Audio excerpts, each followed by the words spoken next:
Boa tarde a todos. Boa tarde a todos que nos acompanham pelas redes sociais. Estamos na contagem regressiva. 3, 2, 1. 3 aulinhas para o final do nosso curso. Acho que vai ser quase, pelo que eu vi dos capítulos. 3 ou 2. Porque dia 20 é feriado. Então, aí tem hoje, 13 e 27. Ah, tirando hoje, é verdade. Hoje mais 2, são 3, é verdade, é verdade. Ou seja, gente, reta final. Começou ontem e já acabou. Como é que pode? Parece ontem a nossa primeira aula, parece que foi ontem. O tempo não existe, né? Daniel sempre diz que o tempo é relativo e o nosso tempo voou. Falei com o Daniel que hoje, ao invés de ler uma passagem do Evangelho, eu vou ler uma passagem desse livro que se chama Coragem, do Chico, e é uma mensagem trazida por André Luiz. Eu sempre chego aqui e leio um trechinho desse livro e hoje me deu vontade de dividir com vocês o que apareceu. Vocês vejam que a convivência comigo fez ela meio que sair do padrão. Ela era muito organizada e a convivência assim. Influencia ou não influencia aí? Flexibilidade é algo fundamental para a gente ser feliz. A mensagem se chama Você e Nós. E ele começa dizendo: Espíritos eternos, estejamos hoje no ponto exato da evolução para a qual nos preparamos, com os recursos mais adequados à solução de nossos problemas e tarefas, segundo os compromissos que abraçamos, seja no campo do progresso necessário ou na esfera da provação retificadora. Achamo-nos com os melhores familiares e com os melhores companheiros que a lei do merecimento nos atribuiu. À vista disso, permaneçamos convencidos de que a base de nossa tranquilidade reside na integridade da consciência. Compreendamos que todas as afeições-problemas em nossa trilha de agora constituem débitos de existências passadas, que nos compete ressarcir, e que todas as facilidades que já nos enriquecem a estrada são instrumentos que o Senhor nos empresta, a fim de utilizarmos a vontade própria na construção mais ampla da felicidade por vindoura. E entendamos que a vida nos devolve aquilo que lhe damos. Na posse de semelhantes instruções, valorizemos o tempo, para que o tempo nos valorize, e permanecemos em equilíbrio, sem afetar aquilo que somos, conquanto reconhecendo a necessidade de aperfeiçoar-nos sempre. Se erramos, estejamos decididos à corrigenda, agindo com sinceridade e trabalhando fielmente para isso. Você e nós estejamos certos, diante da providência divina, que possuímos infinitas possibilidades de reajuste, aprimoramento, ação e ascensão, e que depende tão somente de nós melhorar ou agravar, iluminar ou obscurecer as nossas situações e caminhos. André Luiz. Então é isso. Espíritos eternos. Já nos vemos assim? Ele começa cumprimentando. Espíritos eternos. Que possamos, então, elevar nossos pensamentos, entregarmos-nos com gratidão aos braços deste nosso amigo incansável, André Luiz, que com tanta abnegação nos ampara, nos acolhe e tanto nos revela, permitindo, assim, que a esperança cresça, que o ânimo não fraqueje. Que possamos ter a certeza de que tudo aquilo de que precisamos nos foi dado. E assumamos a responsabilidade de trilhar nosso caminho com honra, coragem e fé. Que assim seja. Vamos lá. Gente, 4 capítulozinhos. Disciplina afetiva, conduta afetiva. E André Luiz usa a palavra afetiva, mas ele está falando de comportamento sexual, relações sexuais. Depois, diferenciação dos sexos, dos gêneros e gestação frustrada. Então, vamos lá. Disciplina afetiva. Eu achei muito belo, né? Como esses espíritos nos surpreendem, sempre com sua grandeza, com sua coragem. Porque o André Luiz está falando, lá na década de 60, né? É 60? 50, se eu não me engano. 50, sobre relação sexual.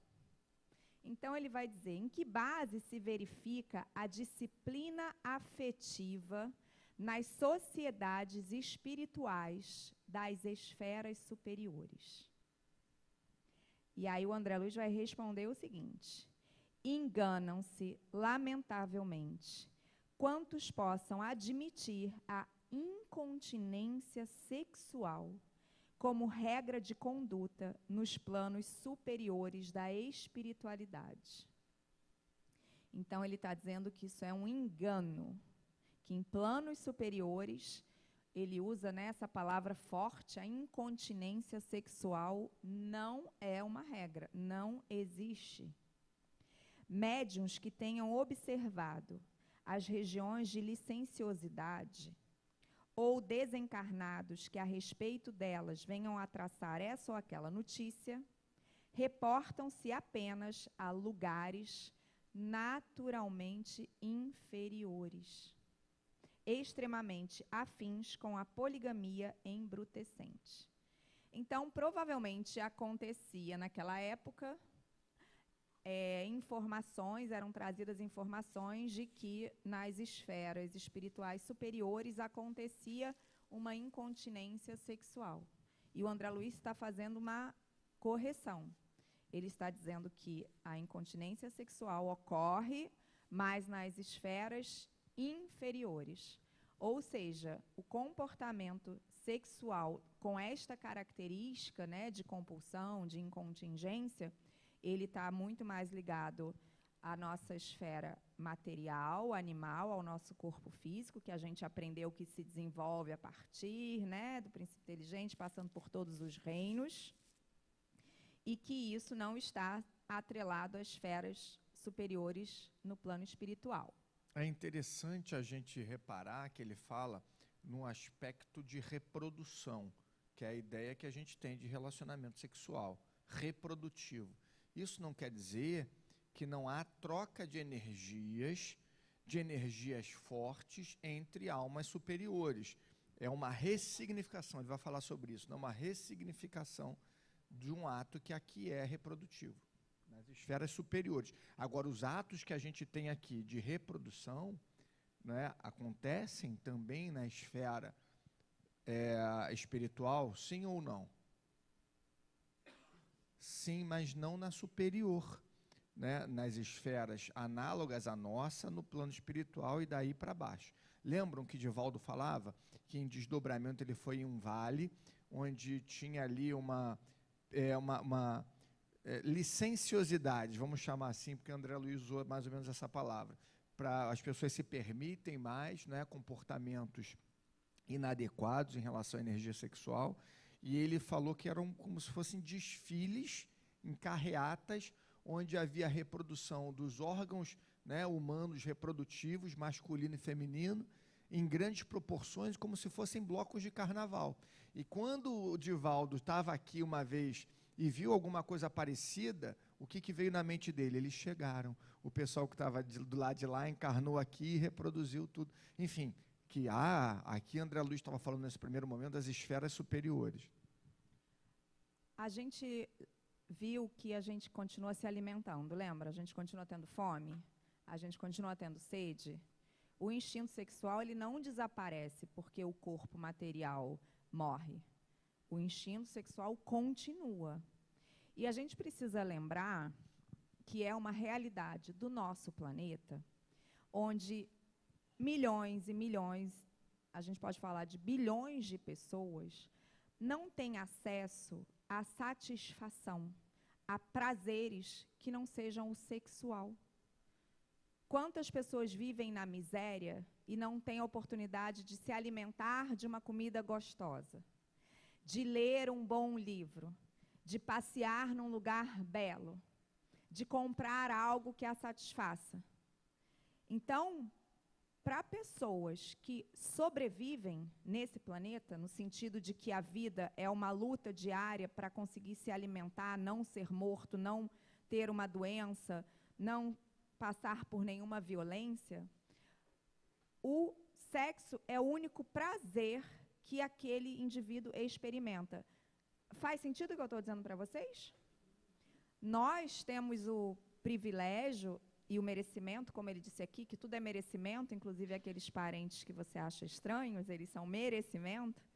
Nós já temos o merecimento, a oportunidade de experimentar prazer, satisfação, de diversas formas, inclusive daquelas formas que atendem o prazer do espírito, que é amar ao próximo, que é a caridade, que é uma leitura edificante, que é o esclarecimento da razão pela qual nós enfrentamos dores e desafios nessa vida. Mas muitos seres humanos, espíritos que estão encarnados, não têm outra fonte de prazer que não a sexual.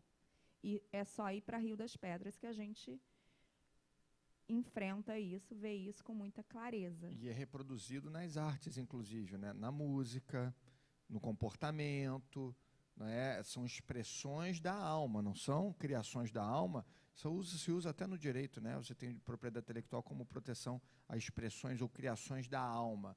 Você vê, tem muita música aí ligada à violência. Por quê? Num primeiro degrau da pirâmide de Maslow, o ser humano está precisando sobreviver.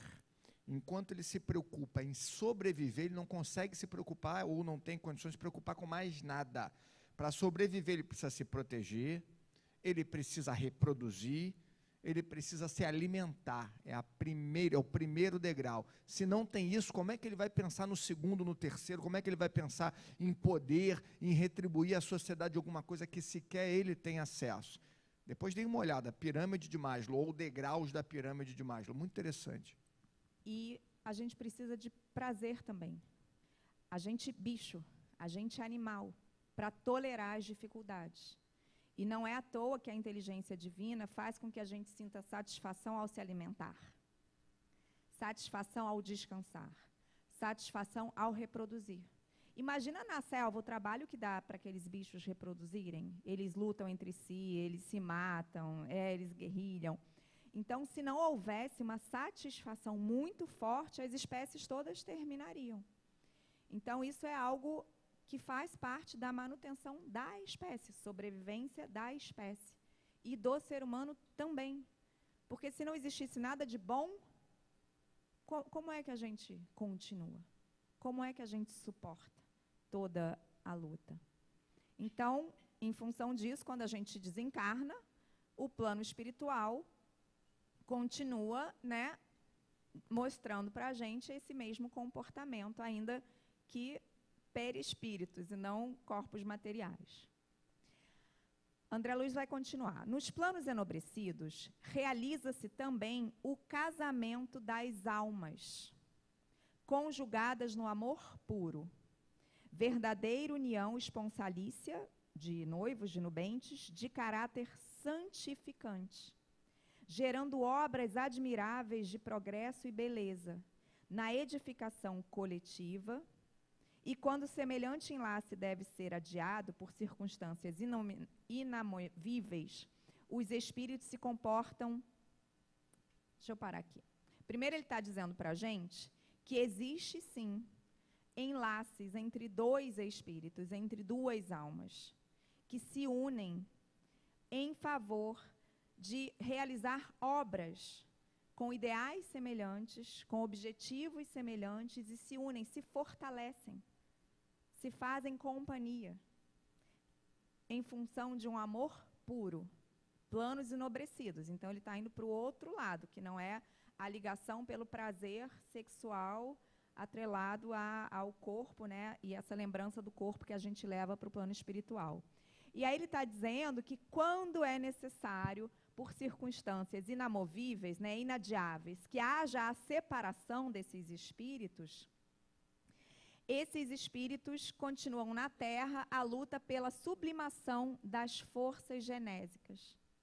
Olha que interessante, ele está nos revelando que existe uma dedicação, um esforço para controlar essas forças genésicas que, como a gente está dizendo, na hora que eu encarno, elas ficam muito ativas. Elas são muito latentes. Então, há uma força para você, há um esforço, uma luta para você controlar essa força. E isso ainda fica mais latente quando eu tenho, no plano superior, um casamento de alma. Será que a gente tem outros companheiros de alma lá no plano superior esperando a gente? Pois é. E é impressionante também porque você vê, ele usa a luta pela sublimação das forças genésicas, é uma ressignificação. É saber canalizar, utilizar essas forças para uma outra finalidade. Tudo não é energia? A nossa força genésica também é uma energia, que ela pode ser canalizada para o ato sexual, ela pode ser canalizada. Não tem grandes almas que encarnam aqui e utilizam a sua energia, 100% praticamente dela, para poder ajudar a humanidade? Então, é uma canalização, é uma sublimação dessa energia criadora, é uma energia criadora. Nós somos co-criadores, e essa energia genésica, ela é da criação, não é o que gera a vida, não é o que cria a vida material, então ela é muito forte. Né? Os escritos sânscritos usam a expressão, eu vou lembrar depois, né? Que são serpentais, eu acho, alguma coisa. Eu vou lembrar qual é exatamente a terminologia que eles usam, mas é como se fossem forças de uma serpente, ou de duas serpentes subindo pelos outros chakras. Então, é a Kundalini, mas eles usam uma outra expressão também. É uma energia de serpente, mas tem um termo específico para isso que não está me vindo à mente. Eu vou depois trazer para vocês. Ou seja, assim como toda serpente é muito forte, é muito poderosa, mas também é muito perigosa, se você não canalizar para o bem. Olha quantos desvios a gente tem por conta da má utilização, ou seja, da não sublimação dessa energia.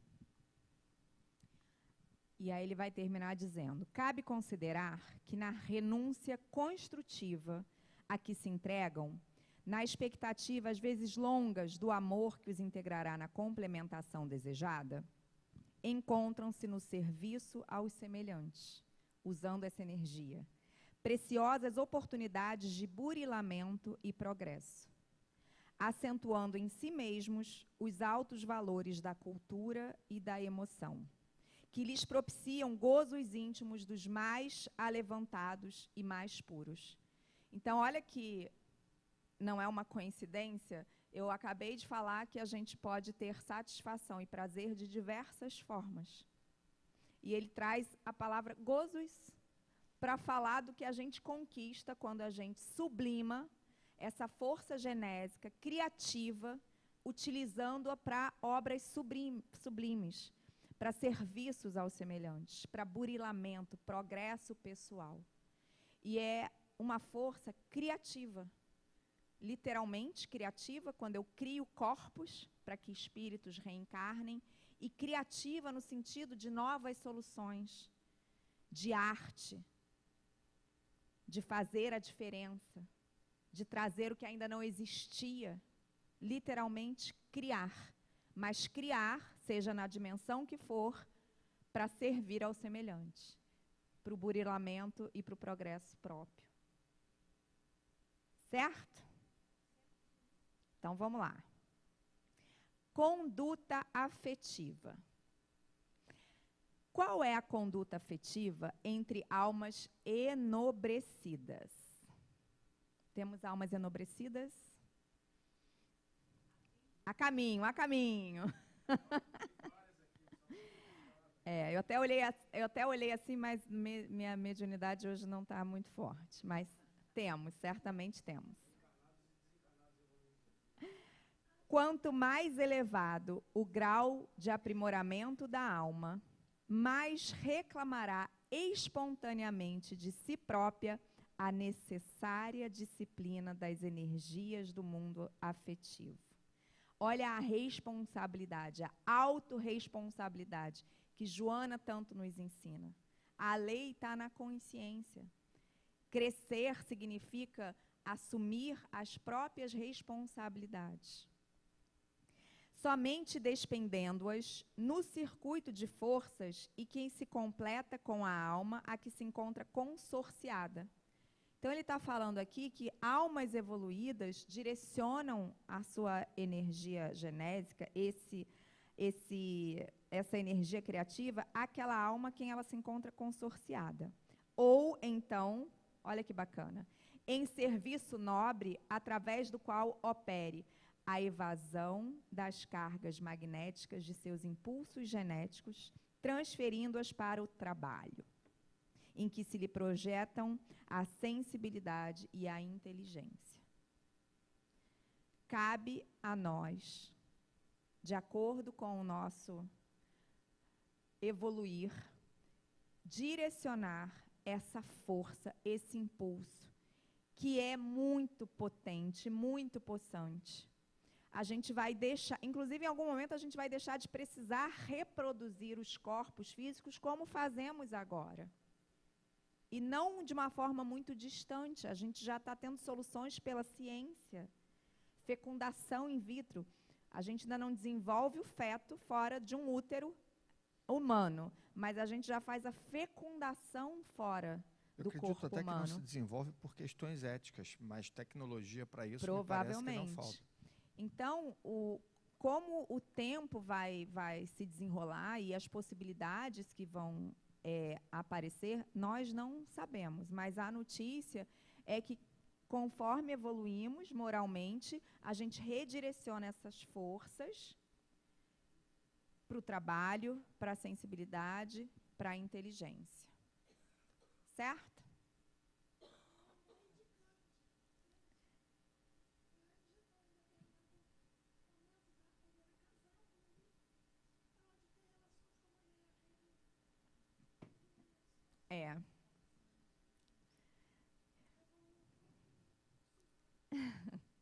Interrompida a aliança física na esfera carnal, por interferência da morte, o homem ou a mulher, consagrados à sublimação íntima, se associam quase sempre à companheira ou ao companheiro levados à viuvez, em construtivas simbioses de ação.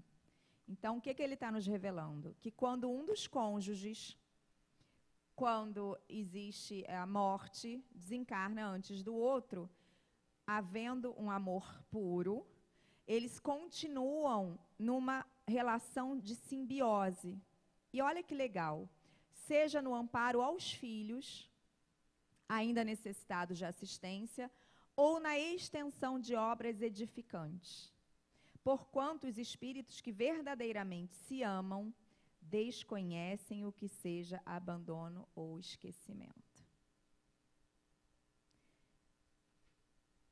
O que é importante a gente pensar é que não é porque morreu que vai ficar enobrecido. Então, se aqui não estava fazendo isso, não estava num trabalho de serviço ao próximo, não estava ajudando a cuidar dos filhos, lembra que a gente não é porque desencarna que vira santo.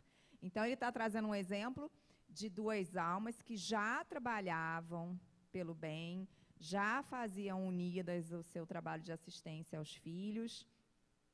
E aí, sim, isso continua, essa ligação continua. Precisamos lembrar que nós já vimos que aqui, nesse momento em que vivemos, as uniões ainda têm como causa muitos outros fatores que não apenas o amor puro. Certo? Então, isso é um caminho, tá? Vocês estão me olhando assim, acho que todo mundo está cheio de amor puro aqui. Atentos ao mesmo princípio de aprimoramento, aqueles que se ajustam em matrimônio superior no plano espiritual permutam as próprias forças em constante circuito energético. Trocam as forças entre si, pelo qual atendem às vastíssimas obras de benemerência, na criação mental de valores necessários ao progresso comum, dentro da euforia permanente que o amor sublime lhes confere. Ou seja, em planos superiores, em dimensões mais evoluídas, o amor continua, porém transmutado.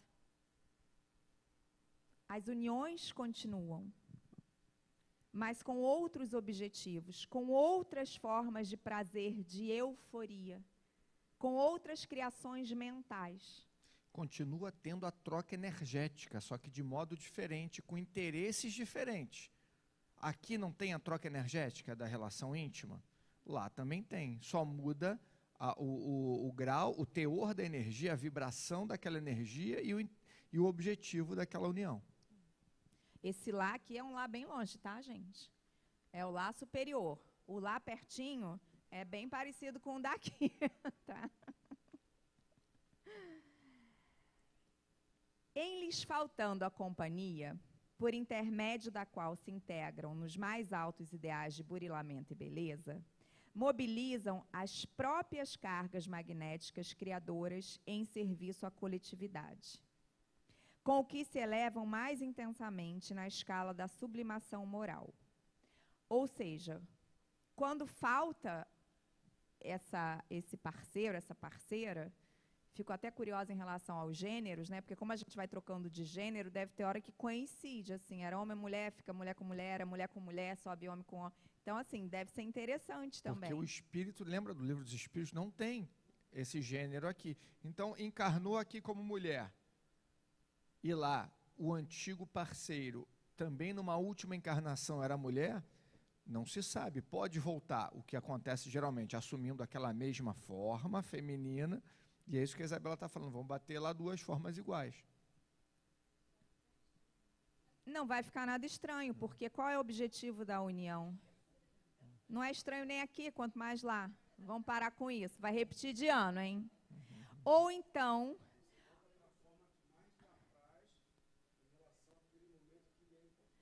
Sim, e pode coincidir que os dois estão se aprazendo pelo mesmo gênero, e aqui não eram.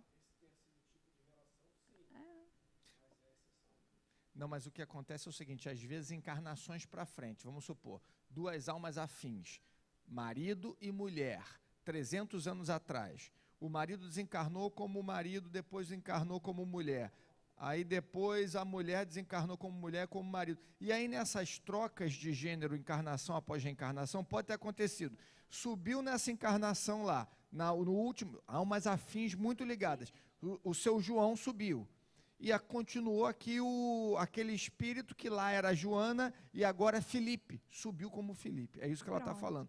Nas duas últimas encarnações, imediatamente anteriores ao reencontro no astral. E ambos decidem manter a última encarnação, é isso. Profundamente, pela energia.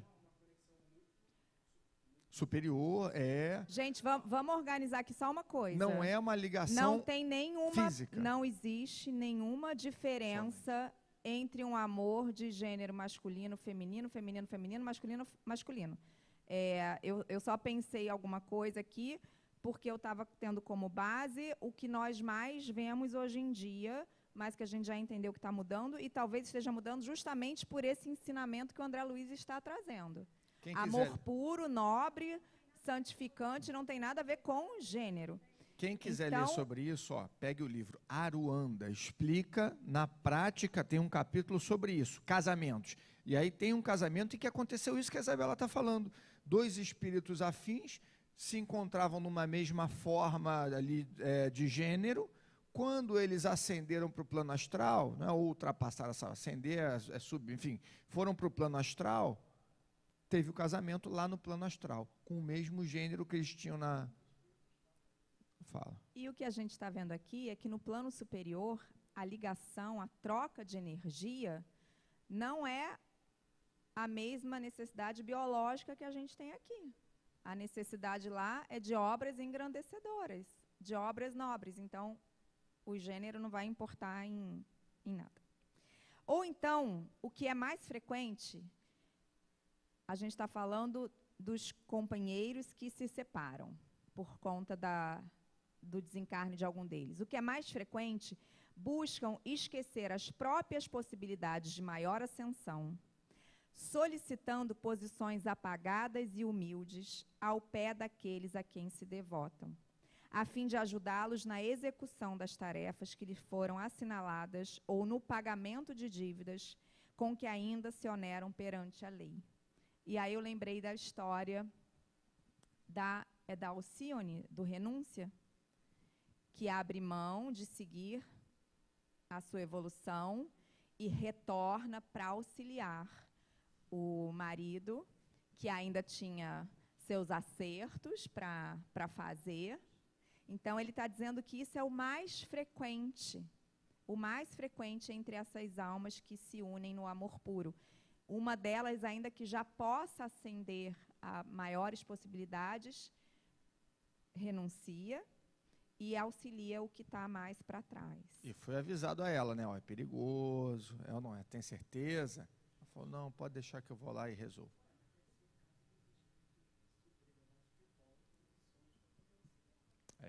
Aí a humanidade toda que é aquele objeto de amor, e não só uma pessoa. É o amor, que aí você não identifica no individual, né? No indivíduo, né? Você tem a humanidade toda. Começa no indivíduo. Evolução.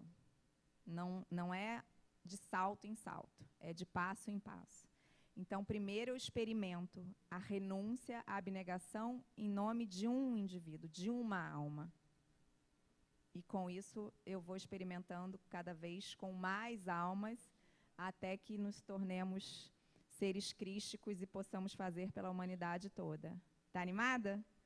Tá dando conta de um já? Opa! Vamos lá. Continuando. Não, esse já foi. Vamos lá, próximo. Próximo capítulo. Sabia, hoje ia dar certo. Não, mas tem dúvida, gente? É porque os capítulos são mais curtinhos. Agora, só um negócio rapidinho, Isabela, que eu lembrei quando ela falou. A Isabela perguntou, você aí, tá certo, tá no caminho, tá dando conta? Aí minha amiga falou, tô mais ou menos, tô segurando umas coisas aí. Aí isso me lembrou daquela velha história, né? Quando uma mulher casou com um cara, né, dois espíritos, mas eles casaram naquela reencarnação, e ela suportou a reencarnação inteira. Lembram disso? Suportou, ela veio com essa prova. Chegou lá no plano espiritual, o mentor bateu tudo ali, checklist, teve filhos, criou bem os filhos, e o casamento? Ela fala, não, isso eu passei, eu suportei ele a vida inteira.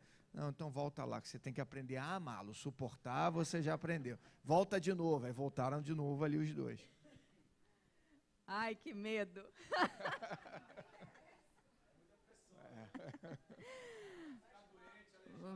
Vamos lá.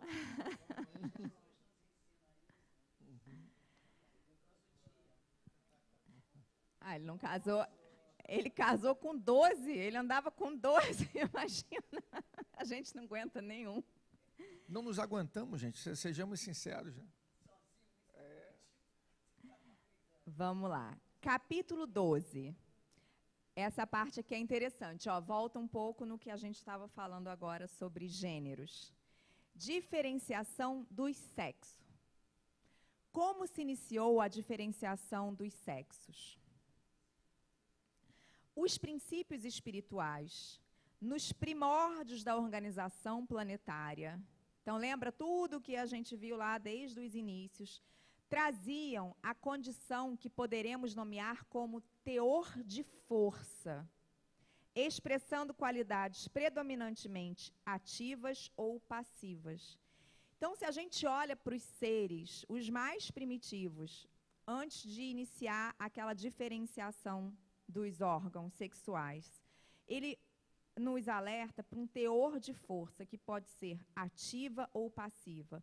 Ou seja, seres que são mais extrovertidos, que são mais voltados para o exterior, que são mais aguerridos, mais agressivos, e seres que são mais passivos. A gente pode pensar numa planta. A gente tem desde a planta aquela carnívora que come insetos, até plantinhas assim, aquela... Dormideira, né? Que dorme, você encosta nela, ela se retrai. E essa tem uma ação também. Eu estava pensando naquela que acumula água. Como é que chama? Suculentas, por exemplo. Então, mesmo nos vegetais, a gente pode ver... Existem plantas que você larga, ela vai crescendo, ela quebra a calçada. Aquilo ali é uma força ativa. Existem plantas muito sensíveis, que passam vento, ela já morreu. Então, um teor de força. E todas têm seu espaço, seu papel, todas nos ensinaram algo que foi ficando gravado como habilidade, conhecimento, potencialidade no princípio inteligente. Certo? Então, a gente já foi aquele dente de leão que você sopra e ele já se desfaz inteiro. E as árvores centenárias que têm metros e metros de altura e raízes profundíssimas. E olha só que interessante, é tudo evolução, gente. A gente precisa estagiar nessa força yang, que é chamada de yang lá pelos orientais, e também na força yin. Só que no final de tudo, o equilíbrio entre o yin e o yang é que é o verdadeiro, que é a verdadeira força criadora, né? Mas antes disso você tem que aprender um lado, aprender o outro, até você ser total. Aí ele continua, desde as primeiras horas da reprodução sexuada, que tem como objetivo, inclusive, lembra disso? Que a gente precise um do outro? Que a gente deixe de ser sozinho e precise do outro?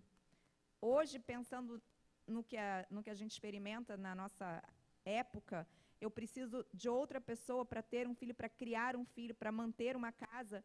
É muito mais difícil fazer tudo sozinho. Então, a nossa fragilidade também faz com que a gente precise do outro e, com isso, aprenda a conviver, viver com. Sob a direção a formação dos órgãos masculinos e femininos, que culminaram morfologicamente nas províncias genésicas do homem e da mulher na atualidade. Então, a partir desse teor das forças, o órgão masculino e feminino, e aí as forças ativas masculinas, as forças passivas femininas, pensando na parte hormonal, que nós já estudamos também, o hormônio masculino, um hormônio mais de agressividade, de ação, os hormônios femininos mais ligados ao afeto, à proteção. Lembra da ocitocina, da testosterona? Não podemos esquecer, porém, que o trabalho evolutivo no aperfeiçoamento fisiológico das criaturas terrestres ainda não foi terminado, prosseguindo como é natural no espaço e no tempo. Aí ele vai continuar aqui com o que é mais importante para o nosso momento de evolução, que já não somos mais bichos, já estamos muito além de reproduzir. Quanto à perda das características sexuais, estamos informados de que ocorrerá espontaneamente quando as almas humanas tiverem assimilado todas as experiências necessárias à própria sublimação, rumando após milênios de burilamento para uma situação angélica, em que o indivíduo deterá todas as qualidades nobres inerentes à masculinidade e à feminilidade, refletindo em si a glória divina do Criador. Então, essa característica fisiológica que se expressa num corpo humano masculino ou feminino se torna um instrumento para desenvolver determinadas características morais, se a gente pensar em outras épocas, intelectuais. Por quantos séculos quem encarnava num corpo feminino não podia estudar?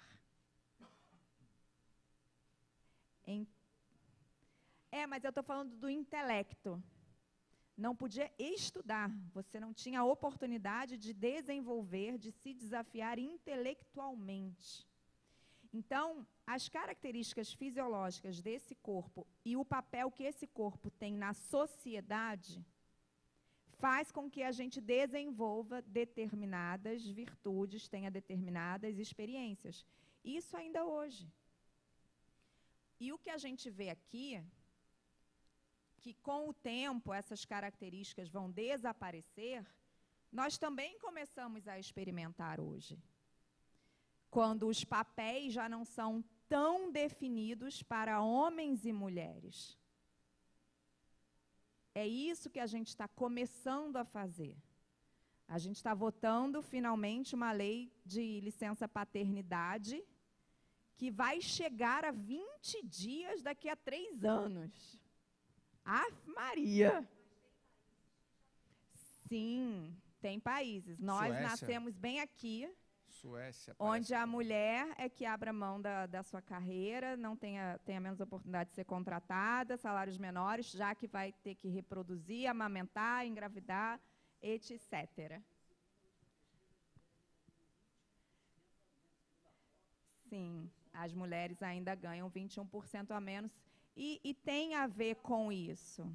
Porque a grande verdade, pessoal, Daniel pode ser uma exceção, acredito que seja, mas não é só a gestação Quando começa e a assim, amamentação.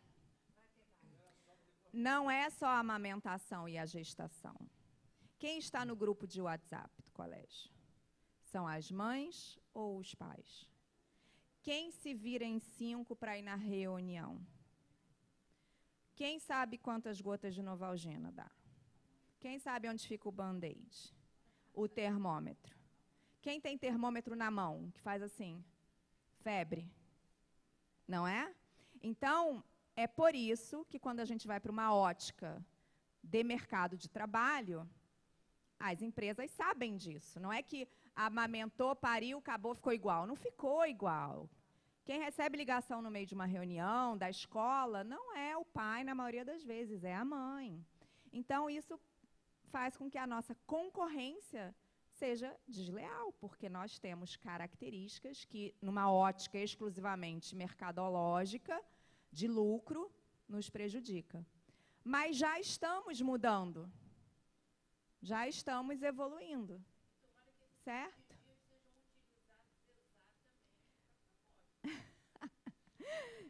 O que o pai vai fazer nesses 20 dias? Aí, ó. Mas, espera aí, vou defender.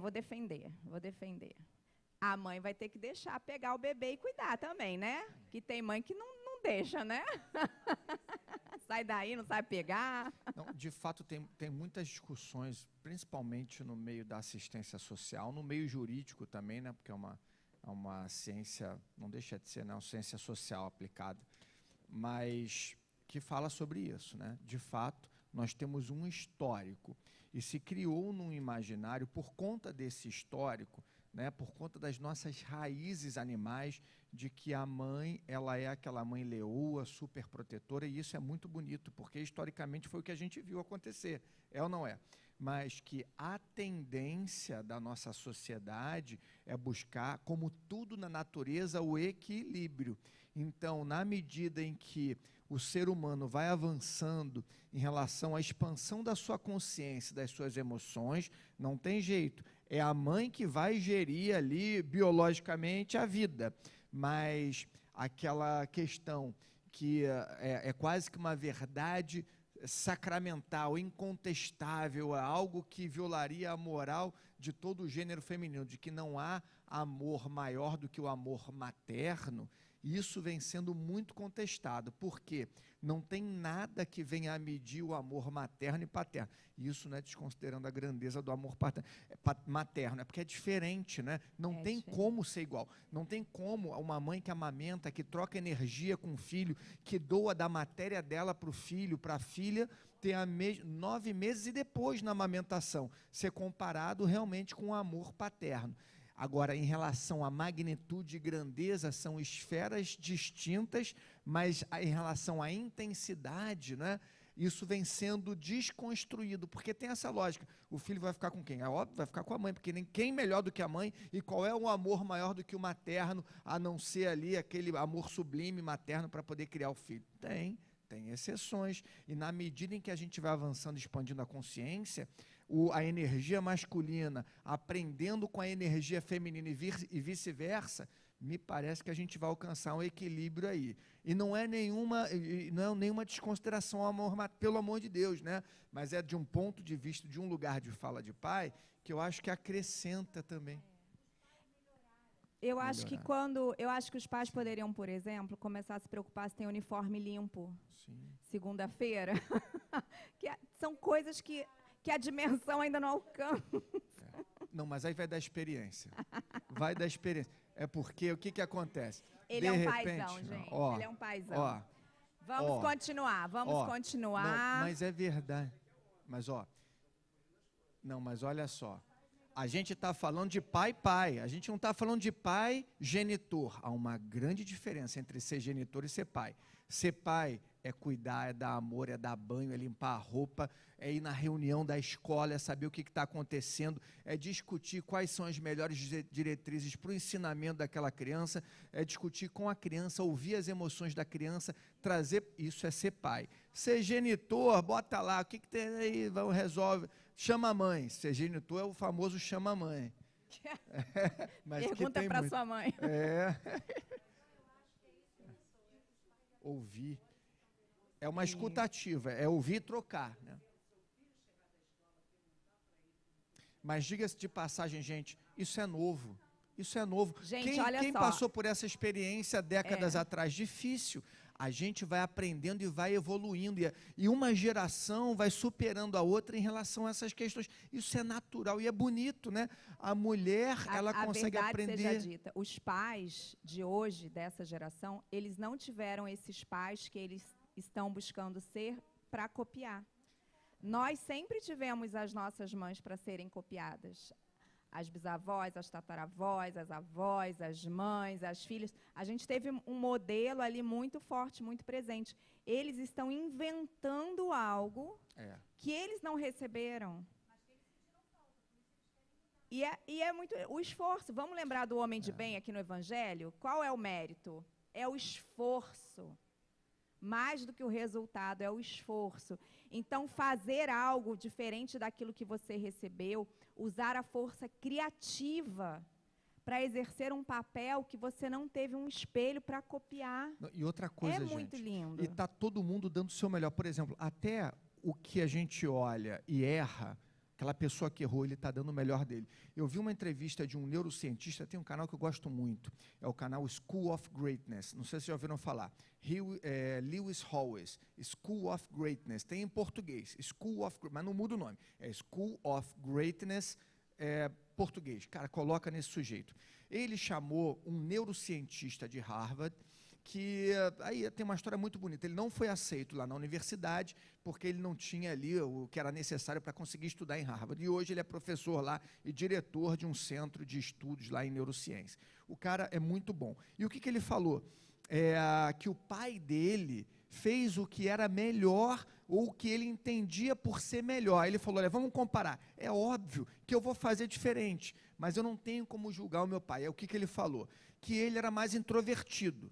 E aí o pai dele chegava e falava, vem cá, e era bruto, e era firme, que palhaçada é essa aí, como é que acontece um negócio desse, por que você está assim, tá, que não sei o quê, você sabe o que a gente fazia, o que eu fazia com garotos como você, na época da escola, eu batia, ele falou assim com espanto, né, porque era aquela ideia de que ser forte era você não baixar a cabeça para nada, era enfrentar tudo na marra. Então, ele falava, esse comportamento que ele considera tóxico, era o melhor que ele podia fazer, porque foi assim que ele aprendeu a sobreviver. E que ele, já agora o filho, né, não cria os filhos dele assim. E os erros que ele tem hoje com os filhos não vão ter com os netos. Então, a gente tem visto aí, recentemente, um crescimento dessa mentalidade, tanto materna como paterna, exponencial, é um crescimento exponencial. Então, ainda quem errou, estava fazendo o melhor que podia com as ferramentas que tinha, né? Por isso que a gente não pode julgar, mas tem que analisar, julgar a pessoa, julgar o ato. Isso aí realmente está inadequado, então eu não vou reproduzir. Mas não julgar quem cometeu o ato, é muito injusto, porque você não sabe qual é o parâmetro daquela pessoa, de repente ela fez muito melhor do que ela recebeu, né?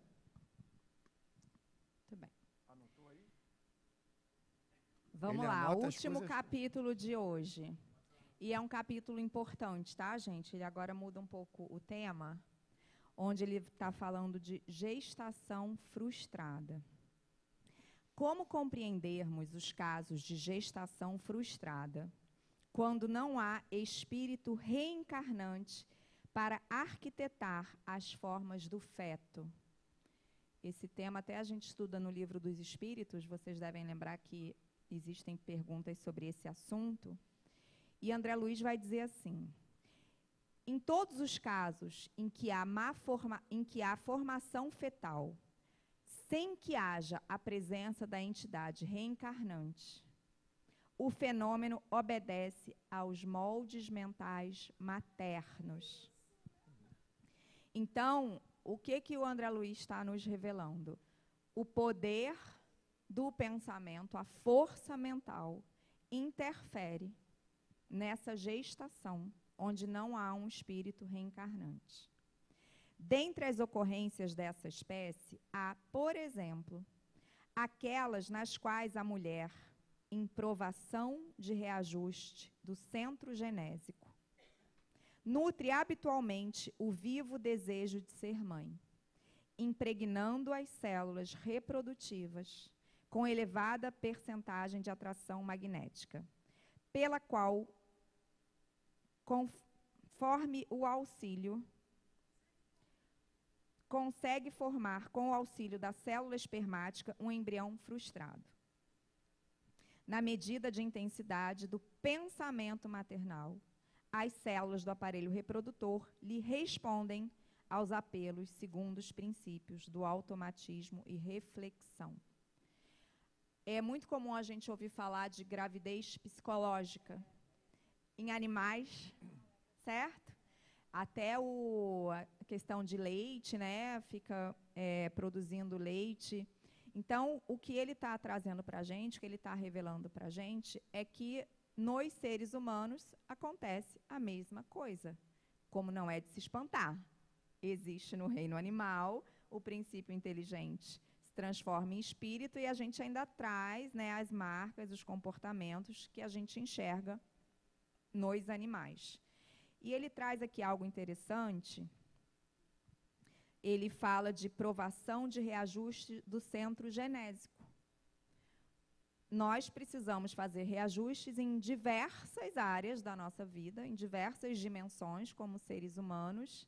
E quando isso se dá, inclusive no centro genésico, uma das consequências pode ser essa gestação frustrada. Quando a gente pensa, agora vamos fazer aqui uma estatística. Quando a gente olha para a história da humanidade, a quantidade de agressões, de crimes que envolvem agressões sexuais, os reis que tinham direito às virgens das aldeias, os soldados invadindo as aldeias, os soldados na Primeira e na Segunda Guerra invadindo as cidades, os povoados. Recentemente, os escravizados. Dentro de casa, escravizados, tráfico sexual. Então, a quantidade de crimes que envolvem questões sexuais, e aí vamos lembrar que ela está mulher aqui, mas que a gente vai trocando, né? Explica como é natural os abortos espontâneos, principalmente numa primeira gestação. É muito natural. Quem não passou, eu tenho certeza que conhece alguém que passou. E aqui tem a explicação. Tem explicação. Lembra que a gente pede para que a reparação daquilo que a gente fez seja em algo semelhante, algo com o mesmo teor? A gente ainda não consegue sublimar o erro e pedir algo muito diferente, a gente vai ali meio olho por olho, dente por dente. Então, aqui ele está trazendo essa explicação, porque é tão natural que, né, a gente fala, não vingou, né? Às vezes a gente perde o bebê depois que você descobriu que aquilo, em verdade, não foi uma hemorragia, foi um aborto espontâneo, em função de tudo que a gente pratica, a gente ainda pratica como humanidade, um sem números de crimes sexuais.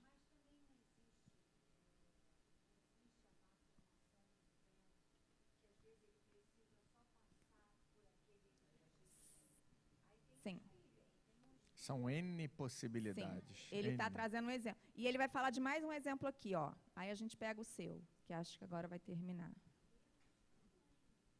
É a última. Em contrário, há, por exemplo, outro exemplo, os casos em que a mulher, por recusa deliberada da gravidez, de que já se acha possuída, expulsa a entidade reencarnante nas primeiras semanas de gestação, desarticulando os processos celulares da constituição fetal e adquirindo, por semelhante atitude, constrangedora dívida ante o destino. Então, ele está nos informando sobre outra razão para a qual os abortos espontâneos acontecem. Vai ter um capítulo onde ele fala do aborto intencional, que ele chama de criminoso, mais para frente, mas aqui ele está falando dos abortos naturais, que a gente entende como natural quando é biologia, mas quando a gente vai para o lado espiritual, existe responsabilidade, seja no momento presente, e é muito provável que exista uma diferença, né? Exista uma discórdia entre esse espírito reencarnante e essa mãe que haveria de recebê-lo, e não sabemos quem é o culpado aqui, quem está devendo para quem. Vamos lembrar, não julgar, como o Daniel trouxe outro exemplo até da paternidade. Ou então responsável a mulher porque está como mulher agora naquele reajuste de algo relacionado ao seu centro genético. Ser natural não quer dizer que não teve uma causa, gente. Ser natural quer dizer que não foi provocado, mas que não tem uma causa são outros 500. E essa causa pode ser biológica ou espiritual, mas sempre tem uma causa subjacente. Sempre antes da causa natural ou biológica vai ter uma espiritual. Sempre. Que é o que você trouxe.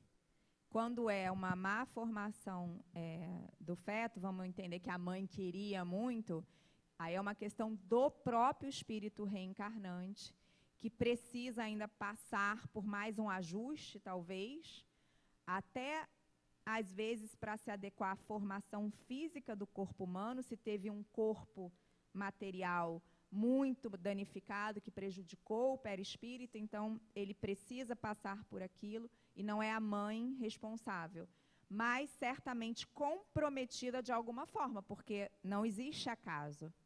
E um aborto espontâneo, uma má formação,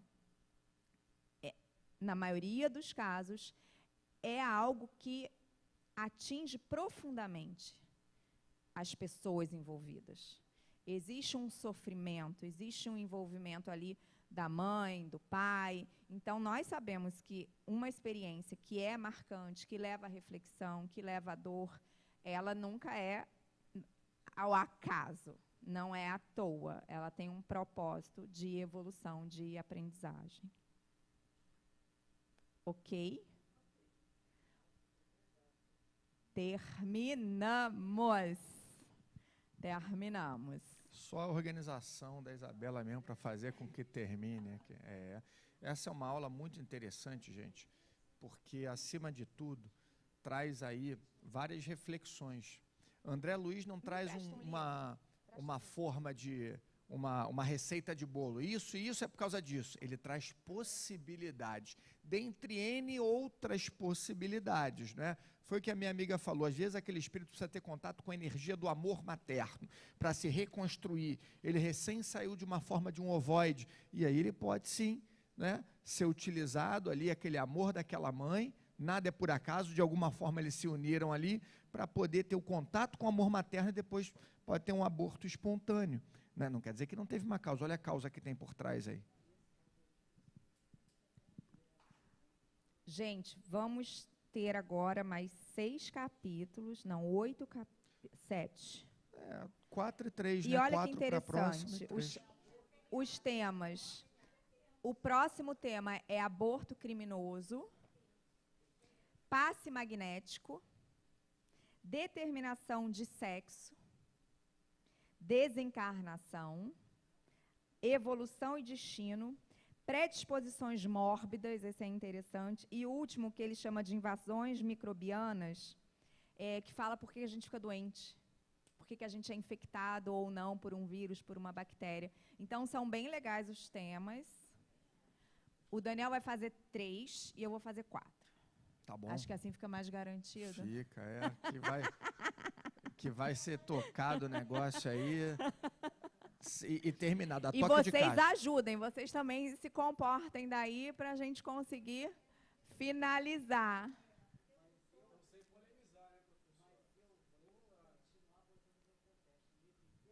Interessantíssimo. Vamos protestar. A Isabela é a pisciana menos voadora que eu já vi na minha vida, porque apesar de pisciana, ela é bem pé no chão, ela vai ali, cartesiana, ela organiza o troço. Eu sou um negócio que eu sou mais fluido, eu deixo o negócio rolar. Também peixes. Que dia você fez aniversário, Isabela? 19 de março. E o meu dia 20 de fevereiro, porque tem um espaço muito grande, né? Eu fui o primeiro dia de peixe, ela o último. Eu sou o último. Então, olha só, tá explicado aí a diferença. É verdade. Bem, a gente vai abrir um curso de horóscopo agora. Não, vamos, mentira, astrologia. eu não entendo nada de astrologia, nada. Entendo nada de astrologia. Então, vamos lá? Vamos. Prece? Pode fazer. Faço. Vamos respirar fundo. Elevar os nossos pensamentos, nossos sentimentos a Deus, nossa força criadora. Agradecendo a oportunidade de estarmos todos aqui, reunidos, refletindo, com saúde, em paz, buscando crescer espiritualmente. Agradecidos que estamos, rogamos que permaneçam conosco espíritos amigos, protetores, que tanto nos amam, ao longo desse nosso dia, que ainda resta bastante tempo para aprendermos. Cada momento é um momento de aprendizado, que saibamos disso e que tenhamos paz no retorno às nossas atividades. Muito obrigado, graças a Deus. Graças a Deus. A gente pensa, um momento de aprendizado, estava refletindo sobre isso, no curso e tudo mais. Aqui a gente reflete, o aprendizado é constante, a gente bota o pé na rua, vem alguém ofender a gente, é um momento de aprendizado. A gente volta para o trabalho, tem um desafio, é um momento de aprendizado.